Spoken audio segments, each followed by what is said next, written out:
Everybody wanted Caitlin Clark to have an enemy, and for a while the internet thought it had finally found one. Because the second Raven Johnson landed in Indiana, people didn't talk about her defense. They didn't talk about her championship experience. They didn't even talk about her fit with the Fever.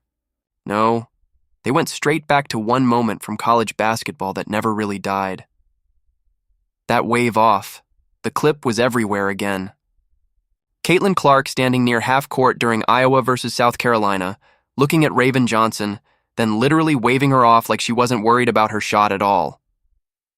Cold, disrespectful, brutal, and the internet absolutely loved it. But then Raven Johnson said something that changed the entire story. She admitted that moment messed with her confidence so badly that she thought about walking away from basketball completely. Suddenly fans weren't just looking at an old basketball clip anymore. Now they thought there was real resentment there. And the scary part? Indiana drafted Raven anyway. That's when people started predicting disaster, before these two had even practiced together once. Fans were already talking about locker room tension, hidden drama, chemistry issues, like the season was about to explode before opening night even arrived. But the truth turned out to be completely different. Because instead of becoming Caitlin Clark's enemy, Raven Johnson ended up calling her the GOAT, and that's where this story gets crazy.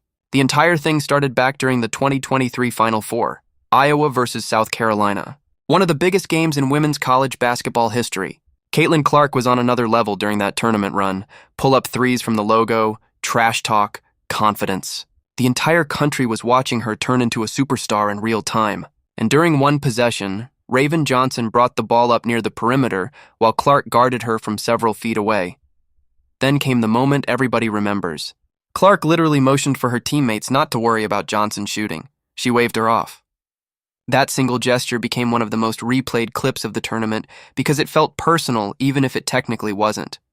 Basketball players disrespect each other all the time strategically, but when it happens on that stage, people never forget it, especially online. Within hours, social media turned the clip into a meme. Then the jokes started. Then the insults got uglier. Then people crossed lines they never should have crossed.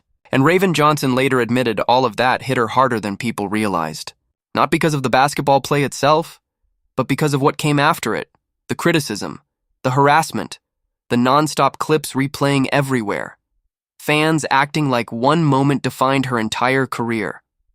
She said there were moments where she wanted to disappear from basketball completely and isolate herself from everything around her. That's heavy, and honestly, most people never stop to think about the human side of that situation. Everybody was too busy turning it into internet entertainment. But things got even more uncomfortable once the WNBA draft approached. Because right before Indiana selected Raven Johnson, clips from those interviews started resurfacing again. Fans suddenly realized something insane could happen. The same player Raven publicly connected to one of the hardest emotional stretches of her basketball life might become her teammate. And then it actually happened. Indiana selected her. Immediately, social media exploded. Some fans thought the pairing would never work. Others acted like Indiana just invited drama directly into the locker room. And then the hot takes got even crazier. People started saying Caitlin Clark was toxic, that she was hard to play with, that teammates secretly didn't like her, and the wildest take of all?